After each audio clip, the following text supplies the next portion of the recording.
Get this and get it straight. Crime's a sucker's road. And those who travel it wind up in the gutter, the prison, or the grave. There's no other end, but they never learn. This one had soft brown eyes and an accent, and she came to town with a job to do. But before it was done, death had struck 3 times. Then she was gone. And all because of 30 drops of Pigeon's blood, worth $150,000. From the pen of Raymond Chandler, outstanding author of mystery, comes his most famous character and crime's most deadly enemy, as we present The Adventures of Philip Marlowe.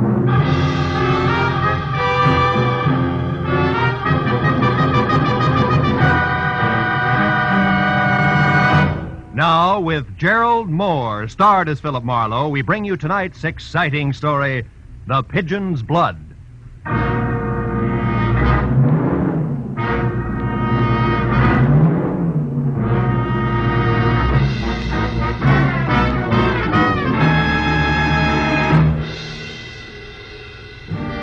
At 5 o'clock of any weekday afternoon, the lobby of the started building in downtown Los Angeles is a mess of milling office workers.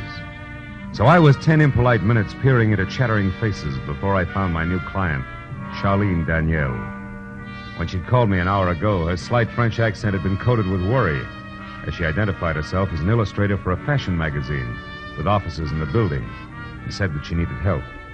She was huddled in a shadowed far corner of the lobby like a frightened puppy, going through his first thunderstorm. When I was close to her, she stepped into the light and hurriedly took my arm. I am glad you didn't disappoint me, Mr. Marlowe. Come along, please, quickly. There's a bar just across the lobby where we can talk. All right. Come along, please. It's already late. Soft, lustrous hair that was shingled into 1,000 short curls which kept running into one another framed a beautiful face, and a wisp of a smile that never seemed to leave her lips labeled her gentle people. I couldn't quite get over it.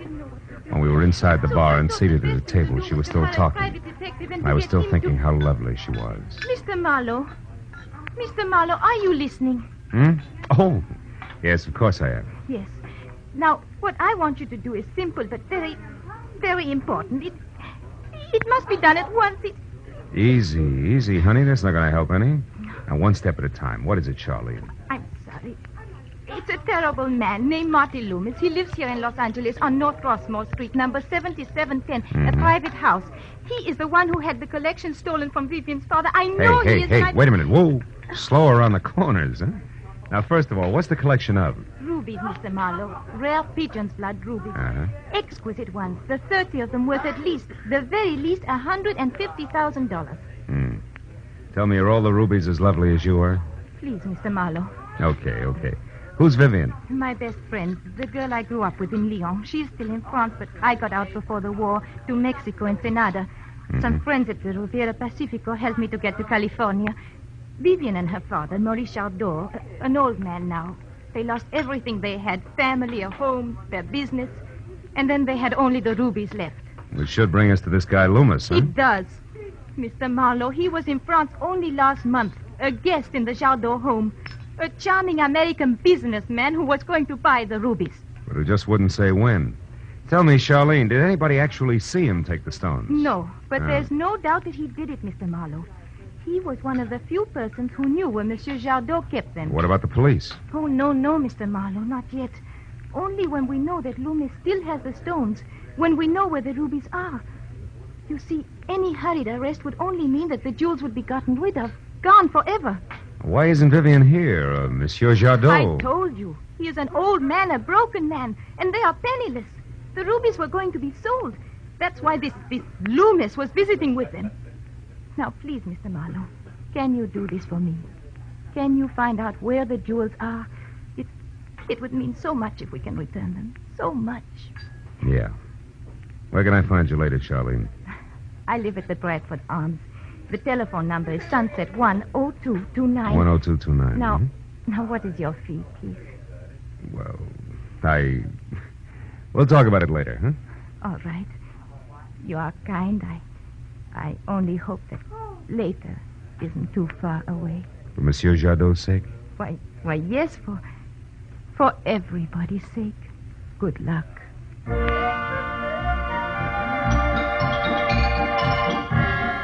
Somehow or another, I managed to stop at all the red lights and go on all the green ones and not hit anyone all the way from downtown L.A., where I'd left Charlene, up into Hollywood and over to Marty Loomis's house at 7710 North Rossmore. Parking a half a block away, I stood looking at the rambling white house, vintage 1915. I was startled into action by a wiry, white-haired old boy in search of a match. After a quick servicing job, I moved up to the door. As I knocked on the massive display of aging oak, I decided that Marlowe should play the role of crooked jeweler to ease the entrance. When the door finally opened and an ox in Sherney blue serge answered, I wasn't too happy with my choice of roles. A big club would have been better. Yeah? What do you want? Marty Loomis. Is he in? Who's asking questions? The name's Becker. Mutual friend recommended me to him. Does Lefty know about this? He should. Why don't you ask him? Okay. Come on in. Relax while I find out. Thanks. Any place in particular? Yeah. Flat on your back, big mouth. And don't bother going for your gun. I'll do it for you. Ah. Nice 38 at that. Now your wallet. Lefty. Thought you were picking up your cue fast, didn't you, Mr... Oh, Marlowe, huh?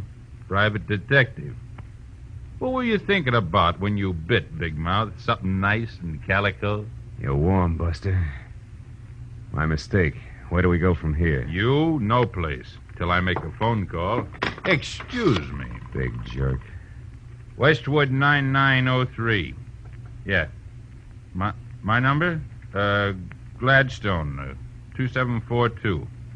This won't take long, Marlowe, then you and I can... Oh, hello, Tony. Oh, it's Chalky. No, I looked every place. No, honey, I tell you the stuff just ain't here, but something else is. A private dick named Marlowe. Well, I don't know. Yeah, probably one of that stinking Slater's boys. But you don't have to worry about Marlowe. So long, babe. Your mother, Chalky? Listen, Louse, I got one question to ask you, and I want a straight answer fast.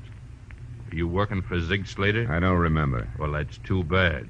You know, I might have to get nasty if you don't cooperate. Doesn't much make any difference whether I cooperate or not. Let's face it, huh, Chalky? All right. Let's do it! Just... Big mouth.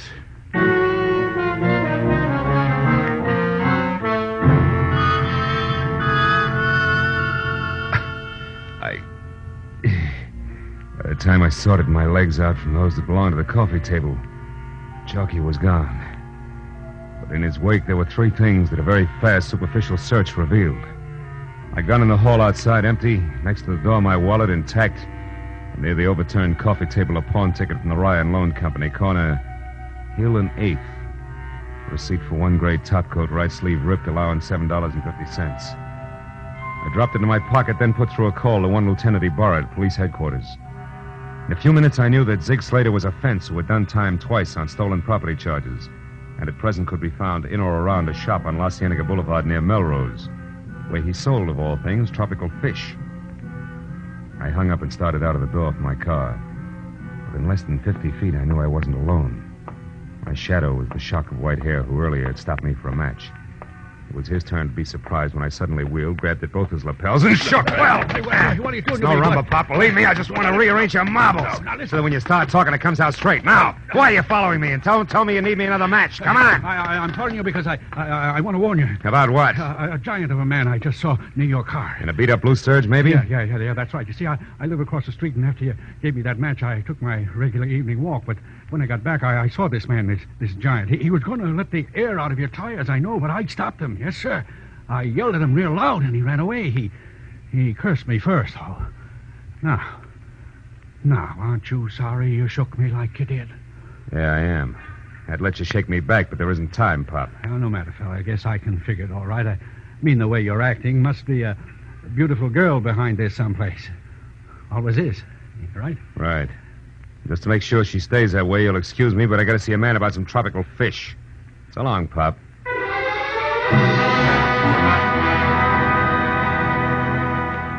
Zig Slater's place on La Cienega was 3 walls, lined almost solid with bubbling tanks that were home for the kind of screwy-looking fish that made you wonder what they could possibly see with a bad case of DTs. Slater was small and slight, with black darting eyes that were too large for the rest of his face, which was prune-winkled, shaped like a Coke bottle, and had all the come-hither look of an octopus. He was on the phone. It wasn't until I was close enough to hear the number he was after that I Operator! was glad he was having Operator, trouble. that was the wrong number. Because it was the same digit arrangement that Hello? Chalky had called earlier, and Operator. prefixed westward as well. No, operator, I did not call 9933. It was Westwood 9903. That's right. 03, yeah. Stupid people. Hello, Toby. It's Ziggy, darling. Where have you been? I tried to reach you half a dozen times. A walk, oh. Oh, well, look, baby. You meet me over at... Wait a minute. Lost something, mister? Why, yes. As a matter of fact, I have. One of my twin swordtails died. I was just admiring yours here. I'd like to buy one. I'll be right with you. Oh. Meet me at the Blue Chip in 30 minutes, huh, sweet? Now, don't worry, I'm a little bit late. I got a few things to do first. Right. Goodbye, baby. Swordtails, mister, are $1.10, $1.35, and $1.80. What'll it be? What? They started at $1.10? Uh-huh. At the last place, I only paid 90 cents for a swordtail. Good one, too. Then maybe you'd better go back to the last place, huh? Well, maybe I had. Good night, sir. I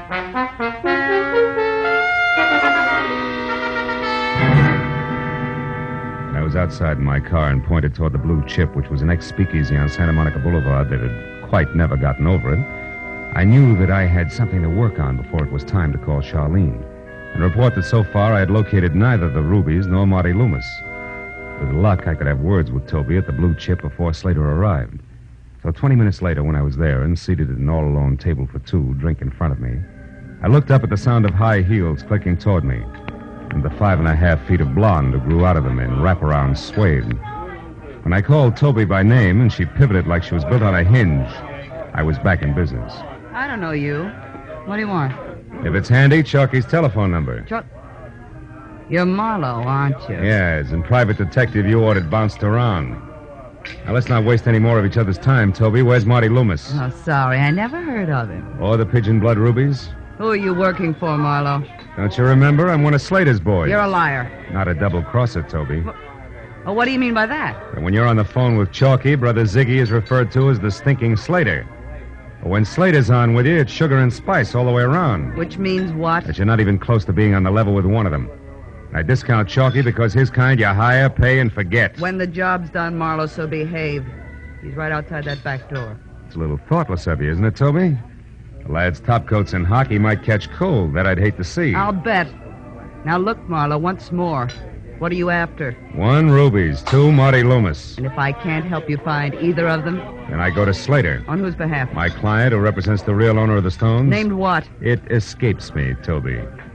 Let's just call her a lovely lady from France, huh? From France? Hmm. For a minute, I thought you were on the side of law and order. What says different? Marty Loomis is dead, Marlowe. Has been all night in the closet of his study at 7710 North Rossmore. What? And just so you don't miss the point, one thing more, I found the body. But first, outside, I found something else. Running away, it was a girl, Marlowe. A girl with a French accent.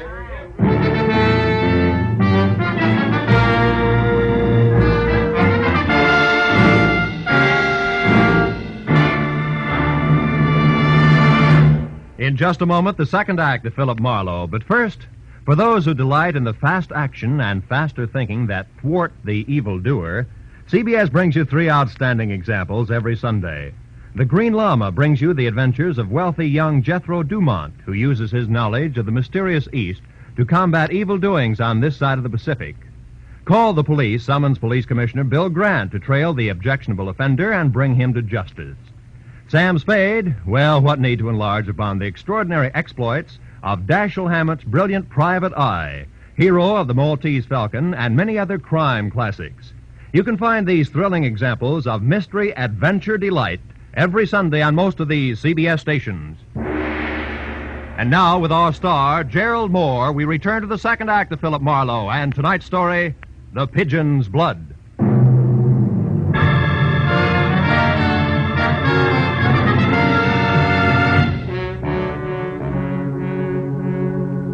When Toby said French accent, it rocked me right back on my heels.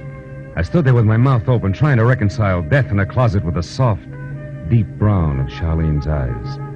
while the blonde in front of me twisted her mouth into a victorious smile tender as a cobra's. I got up and went out the front way, dragging what was left of my pride behind me. I had to know the truth about Charlene, so I called her. She answered on the first ring, and I made my pitch. I said I thought I knew where the rubies were hidden and told her to meet me at 7710 Rossmore. Then I drove to Rossmore and waited, and 5 minutes later a cab stopped down the street, and she got out. So I went to meet her. Marlowe, is that you? Yeah. Come on, this way, Charlene. Are they here, Marlowe? In this house? The rubies, I mean. We'll find out, baby. Come on. But you Side said door's open. I said I wasn't sure, and I'm not. About a lot of things. Here, watch the stairs.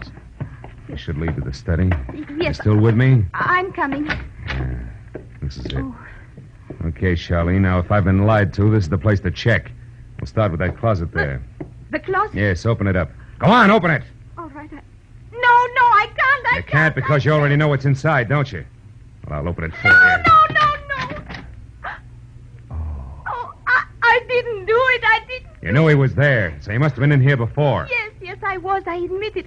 I tried to see Loomis myself this afternoon. I followed him downtown, but I lost him. When I got back here, I came in and I found him like that. I didn't know what to do. I called you, but then I lied to you because I was afraid. And you're still afraid, so maybe you're still lying. No, this time is the truth. I swear. All of it? You're not holding anything back? No, that's all of it. Oh, Phil, please don't force me. Please, you must. Yeah. What was that? What was what? I thought I heard a door close. I must be jumpy. I guess. May I have a cigarette? Yeah. Oh, you dropped something. Why, it's a pawn ticket. Oh. Yeah, it's my brains, can't you tell? The Ryan Loan Company, corner Hill Street and 8th. At Hill and 8th. Don't worry about it, Charlene. It's not mine. Belongs to a guy named Chalky who had to hock his winter wardrobe to keep himself in hamburgers. Forget it. You want that cigarette or not? Not now. Come on, Phil. Let's get out of this room. Come on, please. Phil, there is someone here. A shadow moved on that wall of the back hall. Hey, you're right. Now, listen, you beat it out that side door. Go back to your hotel and wait there. I'll see who this is. I want to stay with you. Oh, now get out of here. Hurry. Be careful, Shirley. All right, creep, crawl out of the woodwork. Come on. I know you're present because you left your shadow sticking out. Right about here. Ow! Well. Slimy little sword-tail salesman himself. What are you doing here? Well, I tell you, Marlowe, I'm just So you got my name, too, huh? And more. From a short talk with a platinum blonde named Toby. Who you fencing for, Slater, her or Loomis? Fancy? You find things out, don't you? Well, I didn't want to do it. I've been going straight since I got paroled, but legitimate business has been lousy. So when Loomis wanted you to arrange a deal, you took him up, huh? Yeah, but right away it got too hot. I had it all set until that blonde started cutting in on Loomis. I don't go for that. Nobody's got a chance in a double cross. For instance, I know what's in the closet, see? And Toby's the one that put him there. She told me. Toby killed him? Did she have the stones? I don't know. I guess so. Because she was trying to make me go through with the deal. But I turned her down. Then I had to sap that gorilla Chalky to get away. Nah, it's good, but it won't fit, Slater. Why'd you come back To here? clean up the joint. With my record, all it would take is for my phone number, even my initials to turn up here, and I'm cooked. Where does Toby live? If I tell you, will you give me a break? You'll tell me anyway and fast, or I'll give you a break on the side of your head. Let's have it talk. Okay. 3156 South Ogden Drive, Apartment C. Now, how about it, pal? Will you forget you saw me here? You louse. You're whining because things got tough. If they hadn't, you'd be getting calluses from counting money. You're a crummy spider, Slater, so stay out of my way. Because next time we meet, I'll step on you. The little man rolled his big head up at me and grinned. I looked at it a minute, then shoved it hard to one side and walked out. The way things stood, I figured the next move, which was mine, had to be first a call to the police to report Loomis's murder, and second a fast pressure play on a faster blonde named Toby. But I was wrong on both counts because I was halfway to my car when I found out the next move wasn't mine at all. Out of the corner of my eye, I caught a shadow easing toward me under the cover of the hedge. It was the white-haired duffer again, and the setup was just like before. So I saw no reason why the same maneuver wouldn't work twice. I slowed down to give him plenty of time. When I was sure he was right behind me, I turned fast and swung at thin air. How many times do you think you can pull that stunt, son? Okay, it was my mistake. Yes, it was. And don't move because my gun goes off. I want to ask you a few things. I don't feel talkative. Who are you? And what's your racket, son? Philip Marlowe, private detective. What's yours? That doesn't happen to be any of your business, son. Let's just say I'm looking for one Vivian Jardot. Happen to know where she is? Vivian Jardot? Sure. Right now she's in France, Lyon to be specific. Yeah, she's in France right now, like you're in Madagascar. Save yourself trouble, son. Where is she? You know, you wouldn't know the truth if it fell on you. What's your angle, Marlowe? Oh, come on, let's not be coy. It's the same as yours, a fistful of rubies. Well, now, you don't say. And I suppose that's why Vivian Jadot's been following Loomis around all afternoon. Vivian again. You won't turn loose, will you? Now, listen, son. The Jadot dame is here in town. I happen to know she hopped off a Norwegian freighter. I finally picked her up right here. She was tagging Loomis, and I tagged her. We played Ring Around the Rosie clear downtown. I lost him in a traffic jam, but I picked up Loomis again for a few minutes at the corner of Hill and 8th. The Jadot girl I lost... Wait a minute. Did you say Loomis was at Hill and 8th? Yes, that's right. Why? Because I know a guy who'll give $6 for a gray top coat on that corner. So what? So whoever said you can't teach an old dog new tricks was nuts, wasn't it? That one's called Slap the Pistol and Bust the Old Geezer. Sorry, Pop, it had to be. I got business that won't keep. So long.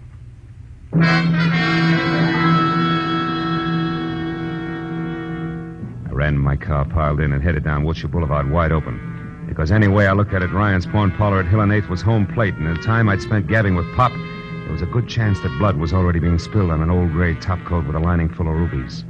And when I remembered Charlene had walked out with a pawn ticket for that coat in her hand, I got a little sick. When I got to Hill and 8th, I spotted Ryan's place squeezed into a 4-foot crevice between two tall buildings and dark inside. I cut my lights, parked, reloaded my .38, and walked up the alley to the back door. It was standing open a foot, and inside a flashlight was lying on a table while moving in and out of its beam as she clawed through a rack of second-hand topcoats was Charlene.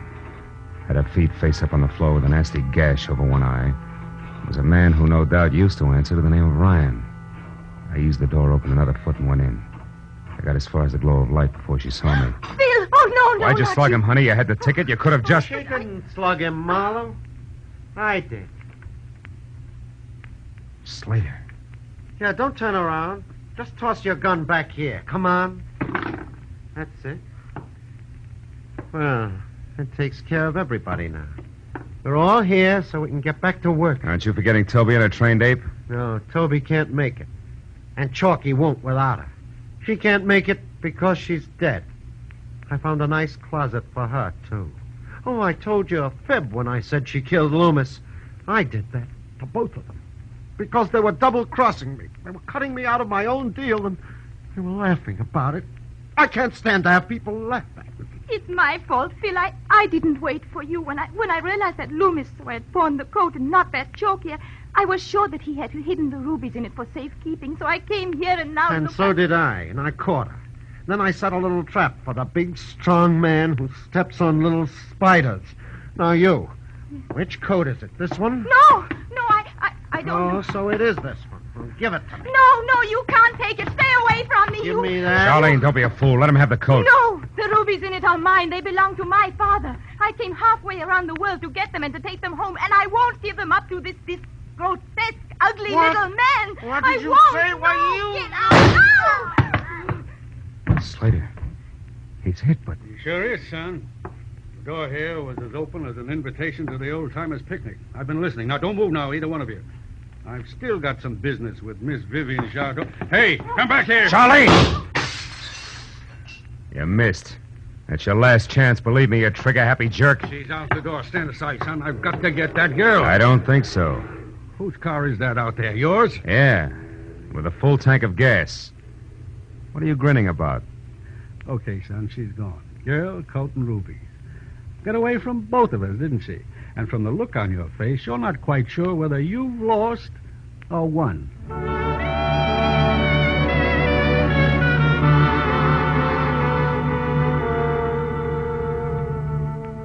Two hectic hours jammed with phone calls, police reports on Toby and Chalky, and long-winded conversation in general went by before the whole mess of dovetailed motives and overlapping authority was straightened out, to the point where Detective Lieutenant Ibarra decided to get along without us and turned me in, my white-haired pal, who I blushed to discover was one Sam Harris, 20 years an officer with the Immigration Service, loose on the town again.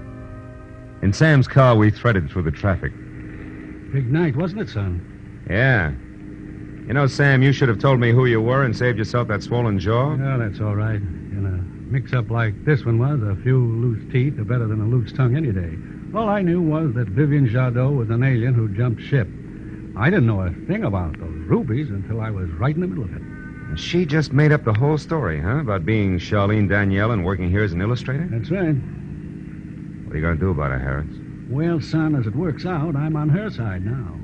How's that? She wants to get back to France, and it's my job to see that she does. There won't be any trouble. You know, she's a crazy kid to try what she did alone. But she made up her mind to get her rubies back, and she did. Yeah. She's pretty, too. Or did you happen to notice? Mm-hmm. You're not listening. I was looking at that medal you got there on your keychain. Pistol Marksmanship Champion, New York Service Range. You know, Harris, when you shot at Charlene tonight, you... Now, wait a minute, son. It was dark, and that medal is 10 years old. Besides, it's not polite to put a man in a spot where he has to argue with his conscience. My mistake. Well, there's your car, exactly where I said it'd be. Right across from the airline passenger gate. Someone who had to make a plane in a hurry must have borrowed it. Amazing, isn't it? Good night, Marlowe. See you again, Sam. And thanks.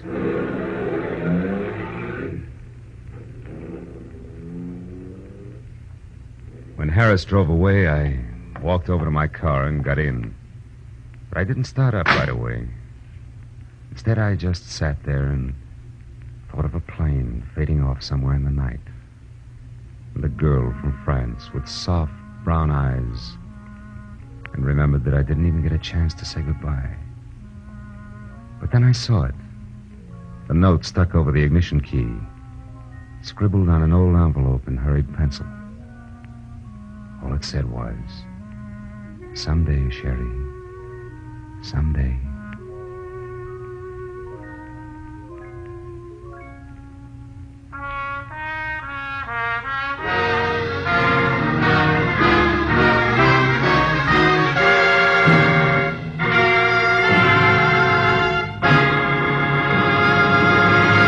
The Adventures of Philip Marlowe, bringing you Raymond Chandler's most famous character and crime's most deadly enemy, star Gerald Moore, and are produced and directed by Norman MacDonald. Script is by Mel Donnelly, Robert Mitchell, and Gene Levitt.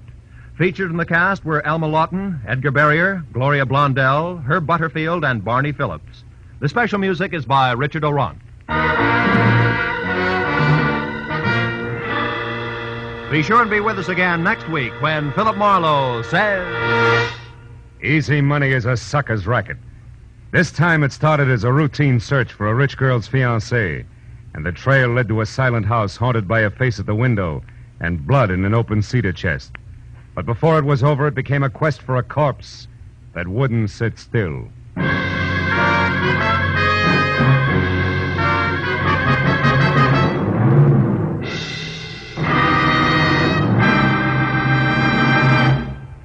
Oh, will he be in France? The lady took a chance. Hilo the Dane will show. Who could resist romance? You'll be hearing 4 short lines sung sweetly later tonight, and to some bright, lucky CBS listener, they'll be the key to $50,000 in prizes and cash. It's the new Phantom voice song on CBS's sensational Saturday night Sing It Again program. An hour-long bonanza of prizes, music, and gaiety. Phone calls go out to all the nation asking CBS listeners to solve gay little riddle songs. And for those who guess these riddles, it means a chance at the $50,000 Phantom Award. $25,000 in super prizes for solving the Phantom's identity. $25,000 more in cold cash for answering only one more question about the Phantom. Listen closely when Sing It Again comes to you on most of these same CBS network stations just a little later this evening. This is Roy Rowan speaking. Now, stay tuned for Gangbusters, which follows immediately over most of these same stations.